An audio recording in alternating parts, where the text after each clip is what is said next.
shower. Ang ganda ng mukha ko. So, ano sa camera? Oh, fresh yan. So, copy video mo, nahulog ka, no?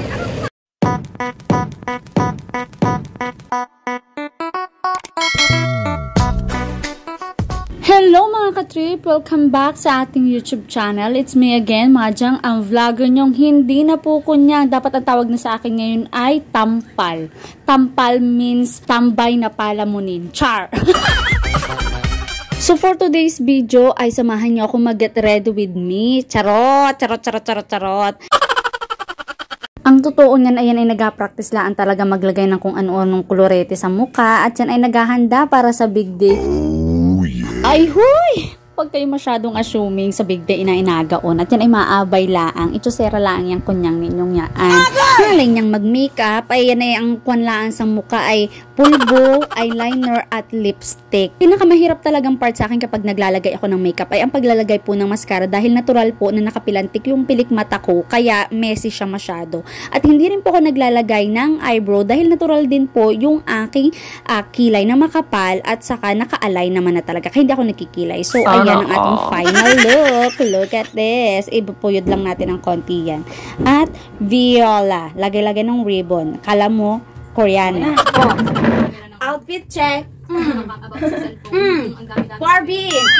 At syempre, wala tayong sariling sasakyan. Kaya, of course, tayo ay magko-commute. So, nandito na nga po kami sa crossing, Kalamba, para sumakay ng jeep papuntang Tanawan. At ayan na nga po, sa haba ng biyahe namin, ay nakatulog na ang aking kasamang adik sa K-drama.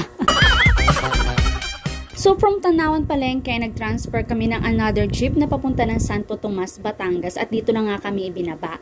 At ngayon naman ay magsasakay naman kami ng tricycle papasok sa loob. Pero kung sanay ka naman sa hikingan at masipag kang maglakad, mga be, ay kayang-kaya mo itong lakaring dahil 15 to 20 minutes lang naman itong lakaring. Depende sa bilis ng paglalakad mo. Pero dahil nga, pagod na yung kasama namin dahil galing pang kumpanya, may sariling kumpanya yarn. Ay, ayan, nagsakay na kami. At mura lang naman yung pamasahe. 13 pesos lang naman.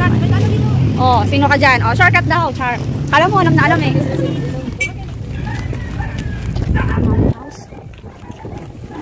At kapag nandito na nga kayo sa bukana ng shrine, ay makikita ninyo ang mga iba't ibang paninda. Especially dito ay ang mga kandila at souvenirs from Padre Pio. But I don't know kung blessed ba yan or yung mga nasa loob lang yung blessed. Pero marami din naman bumibili. So ito na nga, pagpasok nyo naman sa entrance ay ang makikita nyo naman dito ay iba't ibang stall ng pagkain. Kaya naman kung balak ninyong maglibot-libot ay hindi kayo magugutom dahil nga may mga stall naman dito sa harapan. Pwede kayong magdala ng pagkain nyo sa loob. Pero syempre, hindi sa loob ng simbahan mismo. Yung kapag nag-iikot-ikot lang kayo. So, blinag ko to kasi this is my first time in forever. Kasi ang tagal ko din naman na nagtira dito sa Laguna. Pero never ko tong napuntahan. Dahil since nga, nung time na nandito ako, bahay, trabaho lang yung aking routine. Same lang nasa Hong Kong. Kumbaga, naggala-gala lang ako doon noong mga panahon na hindi ko pa naman alam na mag-a-abroad yung aking employer, migrate. Kumbaga parang yun na yung naging chance ko na nag-start naman na ako ng vlogging at that time. So ayan, picture kala mo turista. Ayaw pa. Ayan, nag-picture lang ako dito. At syempre naka-video yan. Iba yung may kasama tayong videographer ngayon. Hindi si kunyang ang nagvi-video. And in fairness naman sa kapatid ko, magaling siyang mag-video. Kaya lang, ayan nga, puro picture si tiya mo, tas naka-video pa rin.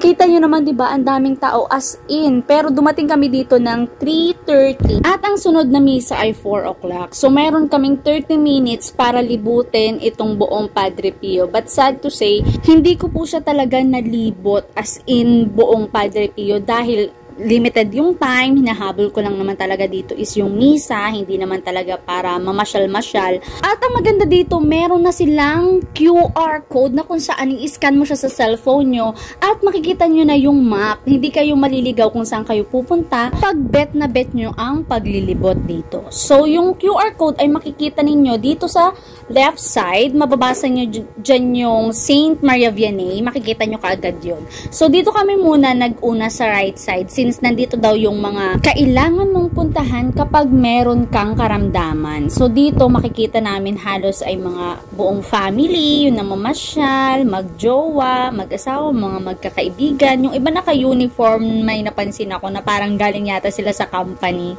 Pupasok ako dyan sana, mga inday. Parang hindi ako na marunong magbasa, may nakalagay na nga, do not enter. Si tiya mo ay maparoon pa. So, eto na nga nagpunta kami din sa loob na parang gazebo, kung saan kukuha ka ng sobre dun sa may parteng gilid. Tapos, ilalagay mo dun yung iyong intention. Kung halimbawa, praying for healing, praying for examination. Tapos may makikita kang dasal dyan sa baba niyang crucifix na yan. Tapos nandun din yung parang butas kung saan mo siya ihuhulog yung iyong intention na sobre. Yung sobre, ayan, makikita mo dyan sa parteng gilid.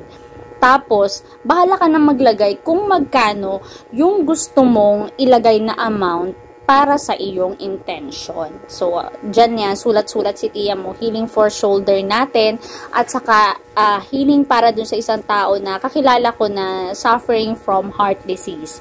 So, ayan, pupunta naman kami sa bandang baba, kung saan ando naman daw ang wishing well. Pero hindi na ako masyadong nagtagal doon. Tiningnan lang namin. Tapos picture, ayan, hanggang sa ubos oras lang para sa misa. Yan, nagre-reels yan. Si tiya mo, syempre, kailangan sulitin ang mga pagkakataon. Diba? Di sana all may ka-holding hands. Diyos ko Lord, may single sa tabi-tabi na walang jowa. At mayroong mga may jowa na nasa LDR. Kahabagan nyo naman, wag painggit. Agay! At dito ay gusto ko lang naman sana talaga na magpa-picture. Kaya lang napansin ko na merong prayer for healing. Kaya, ayun, nagdasal-dasal na rin ako. Kinchana. Kinchana. Laog na, mga tambay.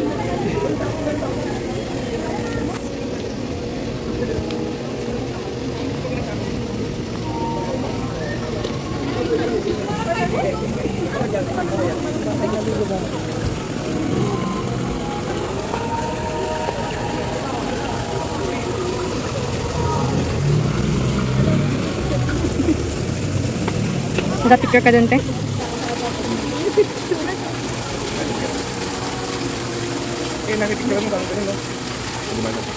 At din naman mga katrip ay hindi mo akayanin. Naglaro na naman ng ganda-gandahan ang kunyang ninyo. Feeling artista na naman. Dahil sa ganda ng view na parang pang-Korean yung mga patanil doon sa mga K-drama. Hindi pa artista yan, ha? At ang sistika mga katrip, akala ko, pagpasok ko din dahil walang katao-tao, diga. Akala ko yung moment ko na ito, bigla na lang may mag-amang sumulpot. Ayoko naman nahiya. Picturean sana ako din. Ako naman nahiya-hiya. Mahiya pa pala naman ng kaunti. Ay di hindi na nagpicture at nag-video na lang ang kunyang ninyo. At nagpicturean pa yung dalawa kong videographer. At dini nga na ay ako'y nabibilingan kung akayanin baga talaga namin iring libutin bago ang misa. Kuya ate, sa holy water daw, punas ka daw ng balikat mo doon. Sa holy water. Ano? Maliligo ka daw. Hini! Yan, hindi ka makalam ng daan. Bakit parang bata? Bata, matut! Hanip na yan, Med. Doon! Diyan!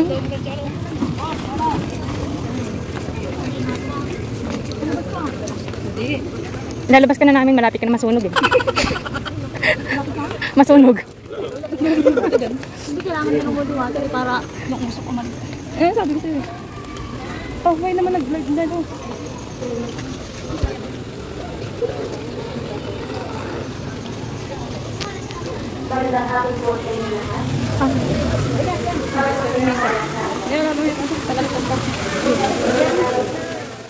At pagtingin ko nga sa itaas ay ako'y na-amaze sa ganda ng structure nung kisame nitong Holy Water Sanctuary. Palibot talaga siya ng paintings ng about kay Jesus. So, ayan, pasensya na kung kayo ay nahihilo dahil talagang nakapalibot siya. Pagkadating ko nga dito sa paanan ng grotto ni Padre Pio, ay akin nang isinawsaw ang kamay ko doon sa tubig dahil ang paniniwala ng mga deboto dito ay ito daw yung nakakapagpagaling. So, ayan, dinampi ko siya sa leeg ko at sa aking balikat kung saan ako nakakaramdam ng sakit. At napansin ko rin na para itong wishing well dahil yung mga taong pumupunta dito ay naghahagis ng barya. Kaya ang ginawa ko, nakihagis na rin ako kahit hindi ko alam kung para saan yun.